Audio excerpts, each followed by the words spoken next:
당신 괜찮아요? 응급실에 실려간 영도를 바라보며 분이는 어쩔 줄 몰라 했습니다. 영도를 기다리며 분이는 1년 전을 떠올렸어요. 1년 전 그날 혼자 국을 끓이다 말고 창밖을 봤습니다. 초겨울 바람이 마당의 감나무를 흔들고 있었어요. 10년 전에 심은 그 나무는 이제 제법 자랐지만 그 아래 앉아 감을 나눠 먹을 사람은 없었죠. 남편이 세상을 떠난 지도 벌써 10년 그 빈자리가 집안 구석구석에 고여 있습니다. 분이야, 오늘도 고춧가루 좀 더 갈아놔야 해. 어제 손님이 많이 오셨더라고.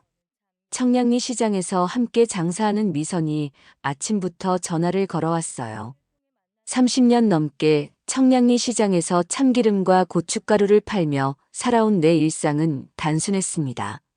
아침 5시에 일어나 가게 준비하고 저녁 8시에 셔터 내리고 그리고 텅 빈 집으로 돌아오는 거죠. 알았어, 일찍 나갈게. 전화기 너머로 미선의 웃음소리가 들렸어요. 그런데 말이야, 분이야. 우리 동서가 아는 사람 중에 정말 괜찮은 사람이 있대. 재건축 자문위원이라나? 나이도 적당하고 인상도 좋대. 한번 만나볼래? 가슴이 살짝 뛰었어요. 56의 나이에 다시 누군가를 만난다는 건 꿈도 꾸지 않았는데 미선의 말에 갑자기 거울을 보게 되었죠. 얼굴에 깊게 패인 주름, 하얗게 새어나온 머리카락, 그리고 오랫동안 웃지 않아 굳어버린 입꼬리. 됐어, 미선아. 이 나이에 누가 날 좋아하겠어. 게다가 난 시장 아줌마잖아. 야, 이분이. 너 아직 충분히 예뻐. 게다가 청량리에서 제일 맛있는 참기름 파는 여사장님이잖아. 한 번만 만나봐. 응? 내가 사람 보는 눈은 있다고. 미선의 성화에 결국 고개를 끄덕였습니다. 딸 하늘이도 서울에서 직장 다니느라 바쁘고 한 달에 한 번 얼굴 보기도 힘든 상황이었어요. 가끔은 이렇게 혼자 사는 게 편하다고 생각했지만 매일 밤 텅 빈 식탁 앞에 앉아 있노라면 가슴 한구석이 찌릿하게 아파오곤 했죠. 다음 날 시장에서 미선이 자꾸 눈짓을 했어요. 야, 저기 오는 사람이 그 사람이래. 고개를 돌렸을 때 키가 크고 깔끔한 차림의 남자가 우리 쪽으로 걸어오고 있었습니다.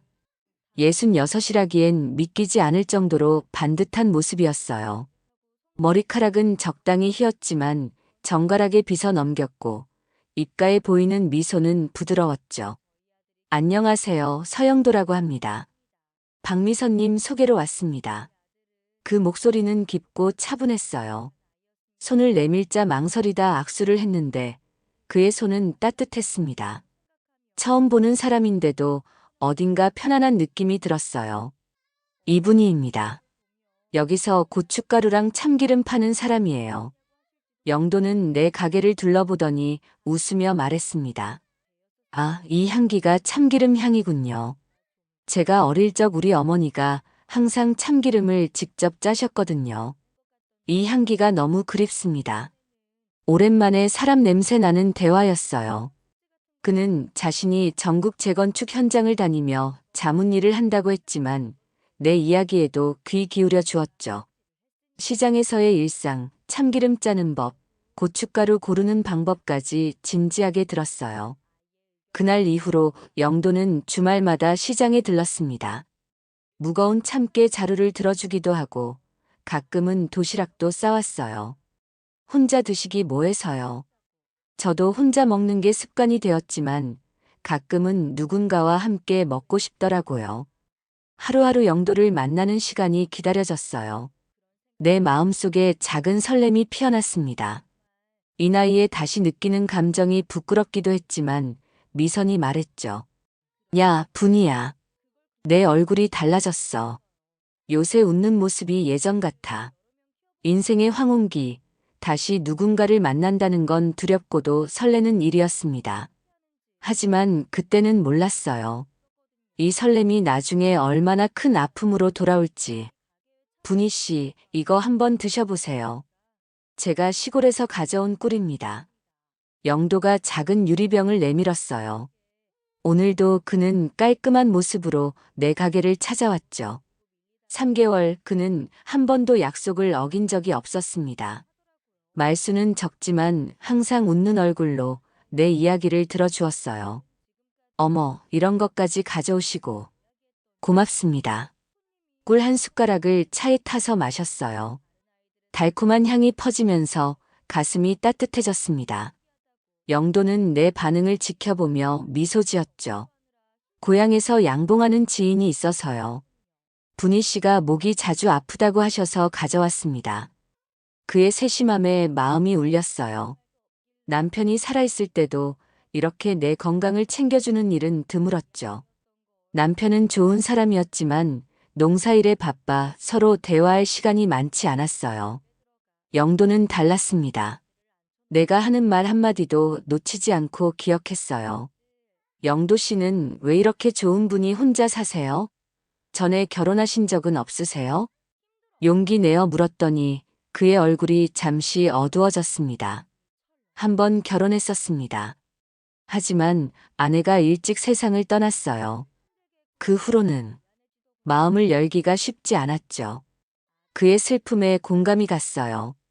나도 남편을 잃고 열해를 혼자 살았으니까요. 서로의 상처를 이해한다는 건 묘한 유대감을 만들어냈습니다. 저도 그랬어요. 하지만 시간이 지나면서 조금씩 나아지더라고요. 그날 저녁 영도는 처음으로 집까지 데려다 주겠다고 했어요. 오래된 승용차였지만 깨끗하게 관리된 차 안에서 그와 함께 있으니 이상하게 안정감이 들었습니다. 분희 씨, 혹시 다음 주 일요일에 시간 되세요? 양평에 좋은 곳이 있는데 같이 가보면 어떨까 해서요. 심장이 빠르게 뛰었어요. 이건 명백한 데이트 신청이었죠. 56의 나이에 데이트라니. 얼굴이 붉어지는 걸 느꼈습니다. 글쎄요. 일요일은 가게 쉬는 날이긴 한데 너무 부담스러우시면 괜찮습니다. 그냥 좋은 공기 마시면서 산책하는 정도로요. 부드러운 그의 말투에 마음이 녹았어요. 그리고 고개를 끄덕였죠. 일요일 양평으로 향하는 길은 평화로웠습니다. 창밖으로 흐르는 풍경을 보며 문득 오랫동안 서울 밖으로 나가본 적이 없다는 사실을 깨달았어요. 영도 씨는 이렇게 드라이브 자주 다니세요?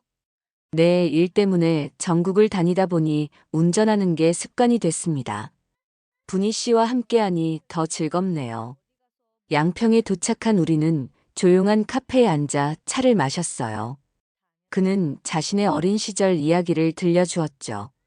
시골에서 자란 외동아들, 어머니의 손맛, 아버지의 엄격함. 그의 이야기에 자연스레 빠져들었습니다. 분희 씨는 딸이 있다고 하셨죠? 네, 하늘이라고 34이에요. 서울에서 회사 다니느라 바빠서 한 달에 한 번 볼까 말까 해요. 그러시군요. 자식들은 다 그런가 봐요. 바쁘다 보면 부모님 생각할 겨를이 없죠. 영도의 눈빛이 따뜻했어요. 내 이야기를 들으며 가끔 고개를 끄덕이는 모습이 왠지 믿음직스러웠습니다. 돌아오는 길 그는 조심스레 내 손을 잡았어요. 오랜만에 느끼는 온기에 마음이 떨렸습니다. 집 앞에 도착해서도 쉽게 헤어지지 못했죠. 분희 씨, 오늘 정말 즐거웠습니다. 저도요. 오랜만에 편안한 시간이었어요. 그날 밤 침대에 누워 천장을 바라보며 생각했어요. 이런 감정을 다시 느낄 수 있을 거라고는 생각도 못했는데 마음속에 작은 꽃이 피어나는 것 같았습니다.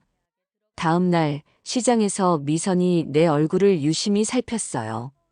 야, 분희야. 너 뭐 좋은 일 있지? 얼굴이 환해졌어. 웃음을 감출 수 없었어요. 아니야, 그냥. 어제 좋은 데 다녀왔어. A 영도 씨랑 데이트했지? 다 알아. 우리 동서가 양평에서 너희 둘 봤대. 얼굴이 화끈거렸지만 부정하지 않았어요. 미선은 내 어깨를 툭 치며 웃었죠. 잘됐다, 정말. 이분이 너 혼자 살면서 얼마나 외로웠겠어. 영도 씨 정말 괜찮은 사람 같아. 그런데 너무 서두르지는 마. 알지? 미선의 조언을 들으며 고개를 끄덕였지만 내 마음은 이미 영도를 향해 달려가고 있었어요. 56의 나이에 느끼는 이 설렘을 과연 내가 제어할 수 있을까? 영도와 나는 점점 가까워졌습니다. 봄이 오고 여름이 시작될 무렵 그는 조심스럽게 입을 열었어요. 분희 씨, 우리 함께 살면 어떨까요? 청량리 시장 뒤편 작은 찻집에서 그의 제안을 들었을 때 심장이 멈추는 것 같았습니다. 영도의 눈빛은 진지했고 손은 살짝 떨리고 있었어요. 갑자기 그런 말씀을. 아직은. 말을 제대로 잊지 못하는 나를 보며 영도는 부드럽게 웃었죠. 서두르게 해서 미안합니다. 하지만 분희 씨, 우리 나이에 시간은 그리 많지 않잖아요. 혼자보단 둘이 의지하며 사는 게 좋을 것 같아서. 그의 말에 고개를 끄덕였어요. 맞아요. 우리 나이에 무슨 연애겠어요. 서로 의지하며 남은 인생을 함께하는 동반자가 필요한 시기였죠. 생각해 볼게요. 하지만 딸아이에게도 이야기해야 할 것 같아요. 물론이죠. 저도 분희 씨 딸과 한번 만나보고 싶습니다. 다음 주말 하늘이를 만나러 강남의 카페에 갔어요. 영도는 정장 차림으로 나타났고 하늘이 앞에서 예의 바르게 인사했습니다. 안녕하세요, 서영도입니다. 이분희 씨와 결혼을 생각하고 있습니다. 하늘이는 놀란 눈으로 나를 바라봤어요. 엄마, 이게 무슨... 하늘아, 듣고만 있지 말고 인사드려. 영도는 차분하게 자신의 이야기를 풀어냈어요. 재건축 자문위원으로 전국을 다녔던 일찍 아내를 여의고 홀로 지내던 시간들, 그리고 나를 만나 느낀 행복. 하늘이는 점점 경계를 풀며 영도의 이야기를 들었죠. 서울에 작은 아파트가 있습니다. 분희 씨와 함께 살게 된다면 그곳에서 편안하게 지낼 수 있을 거예요. 제가 수입이 있으니 분희 씨가 장사 그만두고 쉬셔도. 아니에요, 영도 씨. 제가 장사하는 걸 좋아해요. 10년 넘게 해온 일인데. 영도는 부드럽게 웃으며 고개를 끄덕였습니다. 물론이죠. 분희 씨가 원하시는 대로요. 하늘이는 자리를 뜨면서 내게 속삭였어요. 엄마, 괜찮은 분 같긴 한데. 너무 서두르지 마세요. 제가 알아볼게요. 딸의 걱정에도 불구하고 한 달 후 우리는 작은 혼인식을 올렸습니다. 청량리 시장 상인들과 영도의 몇몇 지인들만 초대한 소박한 식이었어요. 하늘이는 축하한다며 웃었지만 그 눈빛에는 여전히 걱정이 담겨 있었죠. 영도의 아파트로 이사한 첫날 모든 것이 낯설었어요. 깔끔하게 정돈된 거실, 새 가구들, 그리고 창밖으로 보이는 서울의 풍경. 시골집과는 너무 달랐죠. 분희 씨, 이제 여기가 우리 집이에요. 편하게 지내세요. 영도는 내 짐을 정리해주며 세심하게 챙겨주었습니다. 그날 밤 처음으로 그와 한 침대에 누웠을 때 어색함과 설렘이 교차했어요. 그는 내 손을 잡고 부드럽게 웃었죠. 행복하게 해드릴게요, 분희 씨. 함께 살기 시작한 지 한 달쯤 지났을 때 영도의 작은 변화가 느껴졌어요. 아침에 일어나 청량리 시장으로 가려는데 영도가 물었습니다. 분희 씨, 오늘은 가게 안 가도 되지 않을까요? 우리 같이 시간 보내요. 안 돼요, 영도 씨. 오늘 납품할 고춧가루가 있어서. 아, 그렇군요. 그럼 제가 데려다 드릴게요. 가게에 도착하자 영도는 자연스럽게 내 옆에 앉았어요. 손님들이 올 때마다 응대를 도와주기도 하고 가끔은 통장을 확인하며 매출을 물어보기도 했죠. 분희 씨, 이 가게가 월 얼마나 버는 거예요? 글쎄요. 많진 않지만 생활하기엔 충분해요. 영도는 고개를 끄덕이며 생각에 잠겼어요. 그날 저녁 집으로 돌아가는 길에 그가 말했습니다. 분희 씨, 제가 수입이 있으니 가게 일 좀 줄이세요. 이제 우리 함께 살잖아요. 통장도 하나로 합치는 게 어떨까요? 서로 신뢰하는 부부니까. 그의 말에 잠시 망설였지만 결국 동의했어요. 결혼한 부부가 돈을 따로 관리하는 건 이상하다고 생각했으니까요. 다음 날 우리는 은행에 가서 공동명의 통장을 만들었습니다. 이렇게 하니 편하네요. 분희 씨, 걱정 마세요. 제가 다 알아서 할 테니까. 영도의 말에 안심이 되면서도 한편으론 왠지 모를 불안감이 밀려왔어요. 하지만 그의 따뜻한 미소를 보면 그런 생각들이 금방 사라졌죠. 내가 너무 의심이 많은 건가? 이제 우린 부부니까 서로 믿어야 하는 거겠죠. 그날 밤 영도는 평소보다 조금 더 다정했어요. 내 어깨를 감싸며 귓가에 속삭였죠. 분희 씨, 정말 행복해요. 당신을 만나서 제 인생이 달라졌어요. 그의 품에 안겨 잠들면서 이게 행복이구나라고 생각했습니다. 결혼 후 석 달이 지났을 무렵 영도의 행동에 미세한 변화가 느껴졌습니다. 아침에 일어나면 피곤하다며 늦잠을 자고 가끔 외출했다가 술 냄새를 풍기며 돌아올 때도 있었어요. 청량리 시장에도 예전처럼 자주 나타나지 않았죠. 영도 씨, 요즘 어디 안 좋으세요? 조심스레 물어봤더니 그는 피곤한 표정으로 대답했어요. 아, 요즘 재건축 자문일이 많아서 지방에 자주 가야 해서 그래요. 그의 말을 믿었지만 뭔가 이상했어요. 전화를 걸면 잘 받지 않고 문자에도 늦게 답하곤 했죠. 하지만 집에 오면 평소처럼 다정했기에 내 의심을 접었어요. 어느 날 통장 잔고를 확인하러 은행에 갔더니 예금이 300만 원이나 줄어 있었습니다. 놀라서 영도에게 물었어요. 영도 씨, 우리 통장에서 돈이 많이 빠져나갔네요. 아, 그거요? 영도는 태연하게 웃으며 대답했어요. 제 어머니가 갑자기 아프셔서 병원비로 썼어요. 말씀드리려고 했는데 분희 씨가 바빠 보여서. 그의 말에 미안한 마음이 들었어요. 병든 어머니를 위한 돈인데 뭐라고 할 수 있겠어요. 그렇게 또 한 번 의심은 사그라들었죠. 하지만 시장에서의 장사가 예전 같지 않았습니다. 영도가 가끔 와서 손님들에게 무례하게 굴거나 제품 가격을 마음대로 올리기도 했어요. 단골 손님들이 하나둘 발길을 끊었죠. 영도 씨, 우리 가게 매출이 반으로 줄었어요. 괜찮아요, 분희 씨. 제가 돈 벌고 있잖아요. 사실, 분희 씨 나이에 이렇게 고생하는 거 보기 안쓰러워요. 이제 장사 그만하고 쉬는 게 어때요? 그의 말에 가슴이 철렁 내려앉았어요. 30년 넘게 해온 장사인데 갑자기 그만두라니. 하지만 영도의 눈빛은 진지했고 그 말투는 내 건강을 걱정하는 것처럼 들렸죠. 아직은 제가 할 수 있어요. 일하는 게 좋아요, 영도 씨. 그날 밤 영도는 평소보다 더 강하게 관계를 요구했어요. 피곤하다고 거절하자 그는 처음으로 얼굴을 찌푸렸죠. 분희 씨, 우린 부부잖아요. 이런 것도 거절하면 제가 밖에서 어떻게 살아요? 무안함과 죄책감이 밀려왔어요. 맞아요, 우린 부부니까. 그의 요구에 응했지만 몸보다 마음이 더 아팠습니다. 다음 날 아침 온몸이 쑤셨어요. 그래도 일어나 시장에 나가려는데 영도가 내 팔을 잡았습니다. 오늘은 쉬세요. 분희 씨, 어젯밤에 많이 피곤하셨잖아요.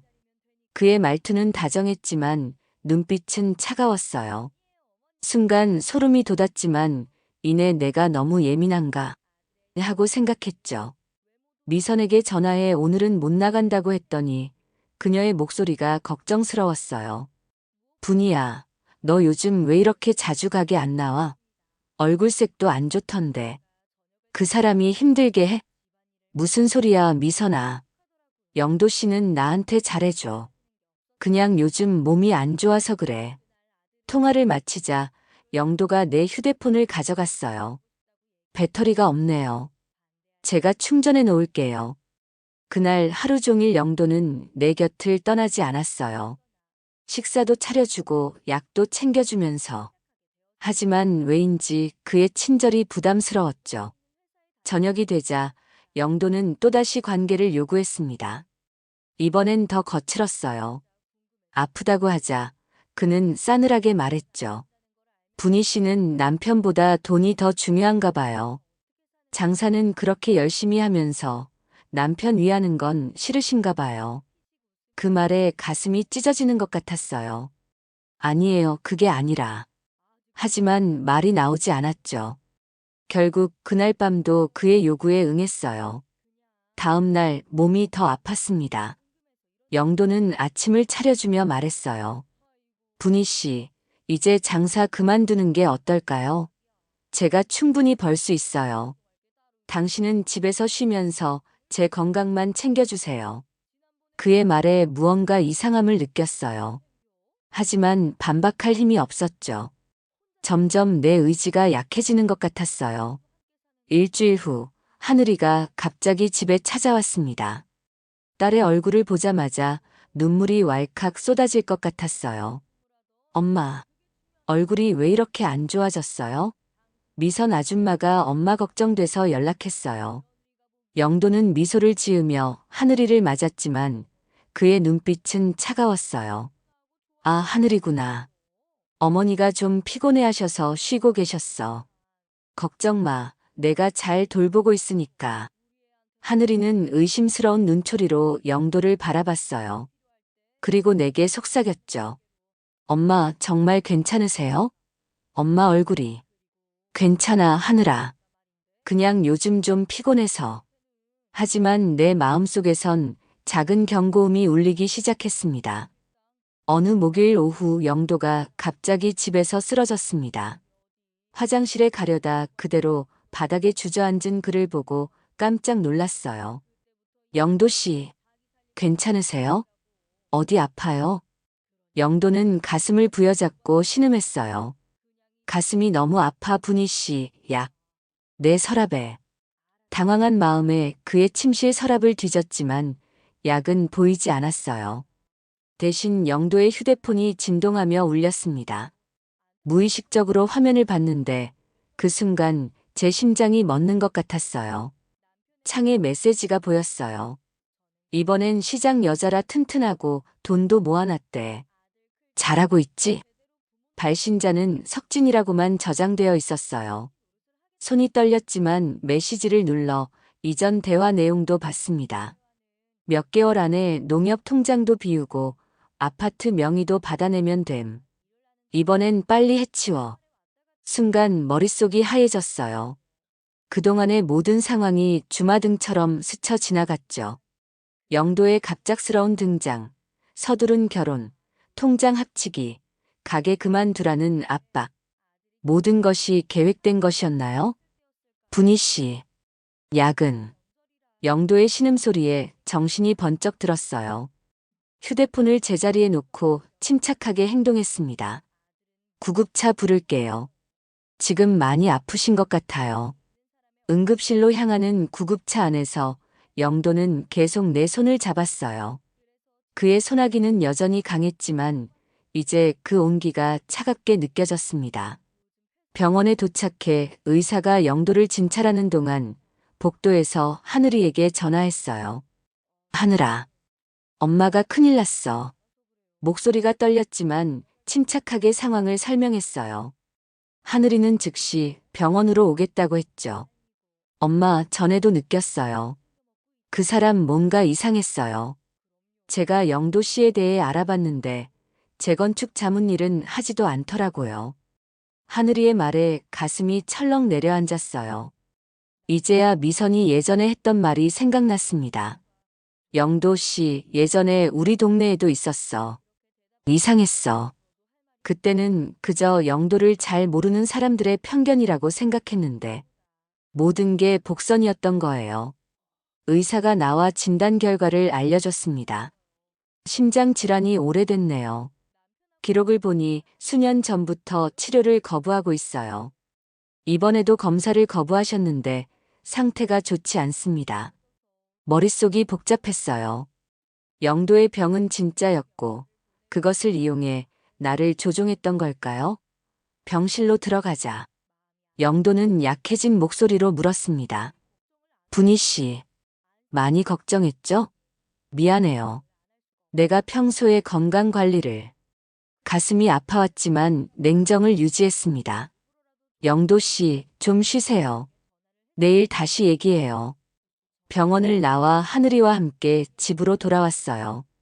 딸은 내 손을 꼭 잡았죠. 엄마, 이제 어떻게 할 거예요?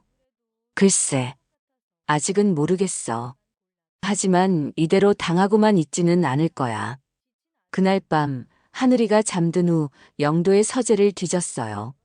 서랍 깊숙한 곳에서 작은 수첩을 발견했습니다. 그 안에는 저를 포함해 여러 여성들의 이름과 정보가 적혀 있었어요. 이분이 56, 청량리 시장 상인, 참기름 가게, 남편 사별, 딸 하나, 적금 5천만 원 자택. 손이 떨렸어요. 다른 여성들의 이름 옆에는 완료, 실패 같은 표시와 날짜가 적혀 있었습니다. 이전 피해자들이었겠죠. 그리고 제 이름 옆에는 진행 중 결혼 후 병간호, 생활비 명목, 송금, 이혼 후 사라짐이라는 메모가 있었어요. 숨이 막혔습니다. 이 사람은 제게 사랑을 가장한 사기꾼이었어요. 내 외로움, 나이에 대한 불안감, 그리고 경제적 안정에 대한 욕구를 정확히 파악하고 접근한 거죠. 수첩을 들고 있는데 휴대폰이 울렸어요. 미선이었습니다. 분이야, 영도 씨 입원했다면서. 괜찮아? 미선아, 너 혹시 영도 씨에 대해 아는 거 있어? 예전에 뭐라고 했잖아. 잠시 침묵 후 미선이 조심스레 말했어요. 사실 내가 그때 얘기하려던 건 우리 신우이 친구가 영도 씨랑 비슷한 사람한테 당했대. 황혼 재혼해서 돈 다 뜯기고. 하지만 그 사람이 정말 영도 씨인지는 확신 못했어. 그래서 말 못했어. 가슴이 무너져 내렸지만 동시에 이제 모든 것이 명확해졌어요. 미선의 마지막 말이 귓가에 맴돌았습니다. 분이야, 내가 너무 모르는 상태에서 너에게 소개를 했어. 미안해. 그 사람들, 이런 거 전문적으로 하는 놈들이야. 이제라도 알았으니 대처해야지. 전화를 끊고 창밖을 바라봤어요. 어둠 속에서 별빛이 희미하게 빛나고 있었습니다. 이제 선택은 제게 있었어요. 아침이 밝았을 때 결심이 섰습니다. 더 이상 희생양이 되지 않겠다고 마음먹었어요. 하늘이와 함께 아침을 먹으며 계획을 세웠죠. 엄마, 이혼해야 해요. 증거도 있으니 변호사를 찾아가 봐요. 하늘이의 말이 맞았어요. 하지만 단순히 이혼하고 끝낼 문제가 아니었습니다. 영도는 다른 여성들에게도 같은 짓을 했고 또 다른 피해자가 생길 수도 있었어요. 하늘아, 엄마는 이 사람이 다시는 이런 짓 못하게 할 거야. 법적으로 해결해야겠어. 병원에 가기 전 하늘이가 찾아준 이혼 전문 변호사 사무실을 방문했습니다. 40대 중반으로 보이는 여성 변호사가 우리를 맞았어요. 이분희 씨, 말씀해 보세요. 어떤 도움이 필요하신가요? 수첩과 휴대폰 메시지 내용을 보여주며 상황을 설명했어요. 변호사의 얼굴이 점점 심각해졌죠. 이런 경우가 요즘 많아지고 있어요. 특히 황혼 재혼을 노리는 사기꾼들. 증거를 잘 확보하셨네요. 이건 단순 이혼이 아니라 사기 혐의로 고소할 수 있는 사안입니다. 변호사의 말에 안도감이 밀려왔어요. 내가 미쳐가는 게 아니었어요. 이건 실제로 일어난 일이고 법적으로도 잘못된 행동이었죠. 앞으로 어떻게 해야 할까요? 우선 더 많은 증거를 확보해야 합니다. 통장 내역, 통화 녹음, 문자 메시지. 그리고 당분간은 모르는 척 하세요. 영도 씨가 의심하지 않게요. 병원에 도착했을 때 영도는 이미 퇴원 준비를 하고 있었어요. 그는 여전히 약한 모습을 보였지만 이제 그 연기가 눈에 보였습니다. 분희 씨, 걱정 많이 했죠? 이제 괜찮아요. 집에 가서 잘 쉬면. 네, 영도 씨. 집에 가서 푹 쉬세요. 제가 잘 돌봐드릴게요. 거짓 미소를 지으며 대답했어요. 내 마음은 이미 얼어붙었지만 표정은 걱정스러운 아내 그대로였죠. 영도는 내 변화를 눈치채지 못했어요. 집으로 돌아오는 길 영도는 계속 손을 잡으려 했지만 자연스럽게 피했습니다. 그리고 집에 도착하자마자 주방으로 가서 차를 끓이는 척 했어요. 영도 씨, 약은 제때 챙겨 드셔야 해요. 의사가 그러던데 오래전부터 치료를 거부하셨다고. 영도의 얼굴이 순간 굳었다가 이내 미소를 지었어요. 아, 그게 병원을 싫어해서 그랬어요. 하지만 이제 분희 씨가 있으니 잘 챙겨 먹을게요. 이틀 동안 완벽한 아내 연기를 했어요. 약도 챙겨주고 식사도 준비하고. 그 사이 하늘이는 변호사와 함께 법적 대응을 준비했죠. 영도의 진짜 신원도 조사했는데 그는 서영도가 아니라 최영도였고 전과 기록도 있었어요. 비슷한 수법으로 3명의 여성에게 사기 결혼을 했던 전력이 있었죠. 셋째 날 영도가 샤워하는 동안 그의 휴대폰을 다시 확인했어요. 새로운 메시지가 와 있었습니다. 다음 후보는 어때? 강남 한의원 원장, 예순, 남편 사별 건물 2채. 사진 한 장이 첨부되어 있었는데 단정한 차림의 여성이 한의원 앞에 서 있는 모습이었어요. 다음 피해자를 이미 물색 중이었던 거죠. 증거를 확보한 후 하늘이에게 연락했어요. 다 찍어놨어. 이제 어떻게 해야 할까? 엄마, 내일 변호사님이 집으로 오신대요.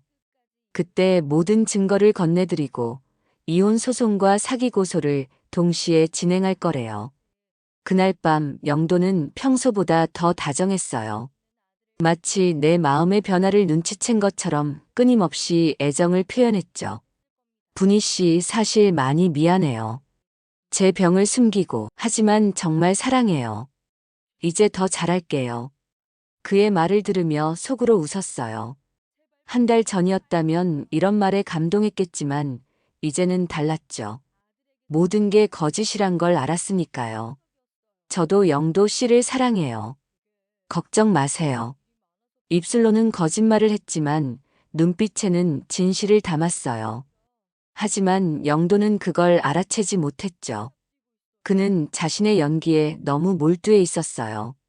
새벽녘 영도가 깊이 잠든 사이 조용히 일어나 거실로 나왔습니다. 창밖은 아직 어두웠지만 희미한 새벽빛이 보이기 시작했어요. 내 인생의 새로운 아침도 곧 밝아오겠죠. 식탁에 앉아 지난 몇 개월을 돌아봤어요. 외로움에 눈이 멀어 누군가의 가짜 사랑에 속아 넘어간 자신이 한심하게 느껴졌습니다. 하지만 이제는 달랐어요. 더 이상 희생자가 아니라 생존자로서 이 상황을 바로잡을 준비가 되어 있었죠. 이분이 너는 혼자서도 충분히 강해. 스스로에게 속삭이며 내일 있을 대면을 위한 용기를 모았습니다. 이제 더 이상 영도의 거짓 미소에 속지 않을 거예요. 다음 날 아침, 평소보다 일찍 일어나 영도가 좋아하는 된장찌개를 끓였어요. 마지막 아침 식사라고 생각하니 묘한 감정이 밀려왔습니다. 분노, 배신감, 그리고 이상하게도 약간의 해방감까지. 와, 된장찌개 냄새가 좋네요. 분희 씨, 오늘따라 왜 이렇게 일찍 일어나셨어요? 영도는 샤워를 마치고 머리에서 물기를 털며 주방으로 들어왔어요. 평소처럼 환한 미소를 짓고 있었죠. 그 미소가 이제는 가면처럼 느껴졌습니다. 잠이 일찍 깼어요. 얼른 앉으세요. 밥 다 됐어요. 밥상을 차리고 마주 앉았어요. 영도는 맛있게 국물을 들이켰죠. 창밖으로 햇살이 비치는 평화로운 아침 풍경과는 달리 내 마음은 폭풍우전의 고요함처럼 긴장감으로 가득 찼어요. 영도 씨, 할 말이 있어요. 네. 무슨 일이에요, 분희 씨? 숟가락을 내려놓고 그의 눈을 똑바로 바라봤어요. 심장은 빠르게 뛰었지만 목소리는 의외로 차분했습니다. 영도 씨, 이혼합시다. 순간 영도의 표정이 굳었다가 이내 웃음을 터뜨렸어요. 뭐라고요? 분희 씨, 갑자기 무슨 소리예요? 농담이죠? 농담 아니에요. 진지해요. 이혼하고 싶어요. 영도는 여전히 미소를 짓고 있었지만 그 눈빛은 차갑게 변했습니다. 손수건으로 입가를 닦더니 느릿하게 말했어요. 무슨 일 있었어요? 내가 뭐 잘못했나요? 다 알아요, 영도 씨. 아니, 최영도 씨라고 불러야 할까요? 당신이 누군지, 왜 저를 만났는지. 모든 계획을 다 알아요. 영도의 얼굴에서 미소가 사라졌습니다. 그 자리에 낯선 사람의 냉정한 표정이 드러났어요. 그래서요? 증거라도 있어요? 네, 있어요. 당신 휴대폰 메시지, 수첩에 적힌 계획들, 그리고 다음 피해자 사진까지. 영도는 갑자기 자리에서 벌떡 일어나 탁자를 내리쳤어요. 그 순간 얼마나 놀랐는지 모릅니다. 그동안 한 번도 보지 못했던 폭력적인 모습이었죠. 당신이 뭘 할 수 있겠어? 누가 믿어줄 것 같아? 56의 나이에 젊은 남자 꼬셔서 결혼했다가 변심한 아줌마로만 보일 텐데. 그의 말은 칼처럼 날카로웠어요. 하지만 더 이상 상처받지 않았습니다. 그저 불쌍하게만 느껴졌죠. 영도 씨, 이미 변호사와 상담했어요. 경찰에도 신고했고요. 당신의 전과 기록도 확인했습니다. 영도의 얼굴이 창백해졌어요. 하지만 곧 비웃음을 지었죠. 그래도 내 돈 다 뜯어갔잖아. 당신 통장 잔고 봤어? 텅 비었을 텐데. 집도 이미 담보대출 받았고. 그 말을 듣는 순간 가슴이 철렁 내려앉았어요. 하지만 동요하지 않으려 노력했습니다. 그건 돈이에요, 영도 씨. 돈은 다시 벌 수 있어요. 하지만 당신은 두 번 다시 사기칠 수 없을 거예요. 그때 현관문 열리는 소리가 들렸어요. 하늘이와 변호사, 그리고 경찰 2명이 들어왔습니다. 엄마, 괜찮으세요? 하늘이가 내게 달려와 안아주었어요. 영도는 상황을 파악하고 갑자기 가슴을 부여잡으며 의자에 주저앉았죠.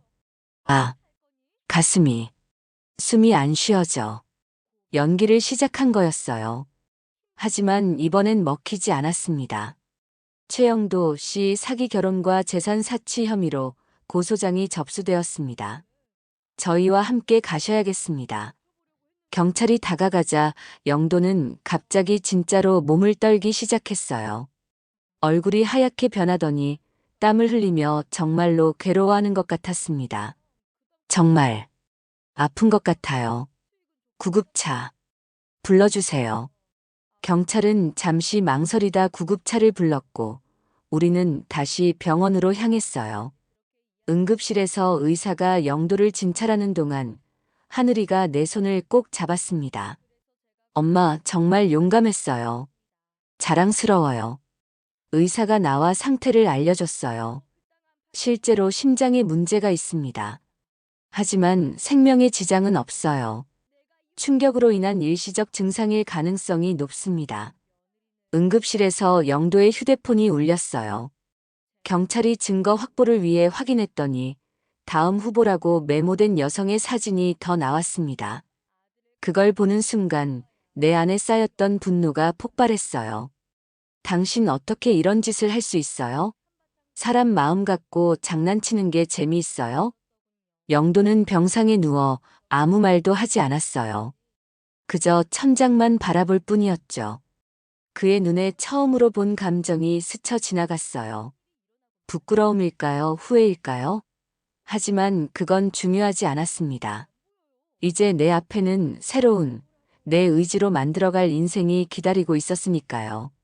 이혼 소송은 생각보다 빨리 진행됐어요. 최영도는 경찰 조사에서 결국 모든 혐의를 인정했습니다. 그가 이전에도 비슷한 수법으로 3명의 여성에게 사기 결혼을 했다는 사실이 확인됐죠. 내가 4번째 피해자였던 거예요. 법정에서 그를 마주했을 때 낯설게 느껴졌습니다. 한때 사랑했다고 믿었던 사람인데 이제는 그저 낯선 범죄자일 뿐이었어요. 그는 위자료는 물론 모든 재산 분할 요구를 포기한다는 합의서에 서명했습니다. 아마 실형을 면하기 위한 전략이었겠죠. 이분희 씨 소송은 잘 마무리된 것 같네요. 이제 새 출발을 하셔야죠. 변호사의 격려에 고개를 끄덕였지만 마음은 복잡했어요. 내가 잃은 건 돈뿐만이 아니었으니까요. 자존감, 타인에 대한 신뢰, 그리고 무엇보다 내 시간. 56의 나이에 1년은 결코 짧은 시간이 아니었습니다. 엄마, 이제 우리 집으로 돌아가요. 하늘이의 말에 고개를 저었어요. 아니, 하늘아. 엄마는 내 집으로 돌아갈 거야. 영도와 함께 살던 아파트를 정리하고 예전에 살던 작은 집으로 돌아왔습니다. 10년 넘게 혼자 살았던 그 공간은 낯설면서도 편안했어요. 벽에 걸린 남편 사진이 여전히 그 자리에 있었죠. 당신, 제가 바보 같았죠? 외로움에 눈이 멀어서. 사진 속 남편은 말없이 미소 짓고 있었습니다. 그 미소가 위로가 되는 것 같았어요. 다음 날 아침, 오랜만에 시장으로 향했습니다. 청량리 시장은 여전히 활기찼어요. 내 가게 앞에 서니 마음이 찡했습니다. 영도 때문에 가게를 거의 방치했는데도 미선이 잘 지켜주었더라고요. 분이야, 드디어 왔구나. 미선이 반갑게 달려와 안아줬어요. 눈물이 왈칵 쏟아질 것 같았지만 참았습니다. 미선아, 고마워. 아니야, 내가 소개해준 사람이 하필 그런 사람이어서 정말 미안해. 자, 어서 셔터 올려. 가게 셔터를 올리니 오랜만에 보는 햇살이 안으로 쏟아져 들어왔어요. 참기름 향이 코끝을 자극했습니다. 반갑게도 첫 손님이 곧바로 찾아왔어요. 아줌마, 오랜만이네요. 참기름 한 병 주세요. 손님에게 갓 짠 참기름을 건네며 문득 깨달았어요.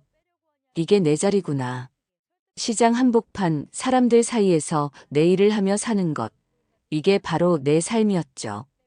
그날 저녁 하늘이가 전화를 걸어왔습니다. 엄마, 어떠세요? 시장은 잘 다녀오셨어요? 응, 잘 다녀왔어. 아직 많이 힘들지만. 이렇게 하루하루 살다 보면 괜찮아질 거야. 엄마, 좋은 소식이 있어요. 여성단체에서 연락이 왔는데 황혼 사기 피해 사례로 강연을 해주실 수 있냐고. 놀라서 말을 잇지 못했어요. 내 부끄러운 경험을 사람들 앞에서 이야기한다고. 처음엔 거절하려 했지만 문득 생각이 바뀌었습니다. 알았어, 해볼게. 나 같은 사람이 또 생기지 않게. 강연 준비를 하면서 많은 생각이 들었어요. 내가 왜 영도에게 속았는지, 어떻게 그 상황을 벗어났는지. 그 과정을 정리하다 보니 스스로가 자랑스럽게 느껴졌습니다. 나약해 보였던 내가 결국은 용기를 내어 맞서 싸웠으니까요. 강연 당일 떨리는 마음으로 단상에 올랐어요. 60이 넘은 여성들이 많이 보였습니다. 그들의 눈빛에서 나와 비슷한 외로움과 불안을 읽을 수 있었어요. 안녕하세요. 청량리 시장에서 참기름 파는 이분이입니다. 떨리는 목소리로 시작했지만 말을 이어갈수록 힘이 실렸어요. 저는 56의 나이에 재혼했다가 사기를 당했습니다. 하지만 오늘 이 자리에 선 건 피해자로서가 아니라 생존자로서입니다. 청중들의 눈빛이 달라지는 걸 느꼈어요. 공감과 존경, 그리고 희망이 담긴 눈빛이었죠. 외로움은 잘못이 아닙니다. 누군가에게 의지하고 싶은 마음도 잘못이 아니에요. 하지만 그 마음을 이용하는 사람들이 있습니다. 우리는 스스로를 지킬 줄 알아야 해요. 강연이 끝나고 많은 여성들이 다가와 손을 잡아주었어요. 그중 한 분이 물었습니다. 혼자 사는 게 외롭지 않으세요? 잠시 생각하다 답했어요. 가끔은 외롭죠. 하지만 이제는 알아요. 외로움이 나쁜 선택을 정당화할 순 없다는 걸요. 이젠 누군가의 아내가 아닌 나 자신으로 살기로 했습니다. 그로부터 1년이 지났어요. 청량리 시장에서 여전히 참기름을 팔고 있습니다. 가끔 사람들이 알아보고 다가와 이야기를 나누기도 해요. 내 경험이 누군가에게 도움이 된다는 사실이 위안이 됩니다. 하루는 가게 문을 닫으려는데 어떤 남성이 다가왔어요. 혹시 이분이 씨신가요? 제가 장에서 농산물 도매를 하는데. 처음엔 경계했지만 그는 그저 농산물을 납품하러 온 상인이었어요. 이제는 모든 남성을 의심하진 않습니다. 하지만 경계심은 건강하게 유지하고 있죠. 집으로 돌아오는 길, 저녁 노을이 아름다웠어요. 현관문을 열고 들어가면서 문득 웃음이 나왔습니다.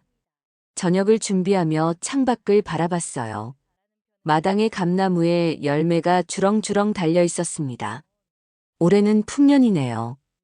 이번 주말엔 하늘이를 불러 함께 감을 따야겠어요.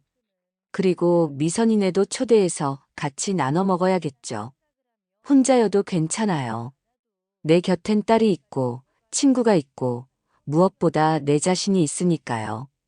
이제 나는 누군가의 아내가 아닌 나 자신으로 살아갑니다.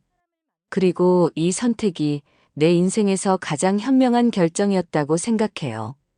오늘의 사연 어떠셨나요? 재밌게 들으셨다면 구독과 좋아요 꼭 눌러주시고 주인공에게 힘찬 응원의 댓글도 많이 남겨주세요. 감사합니다.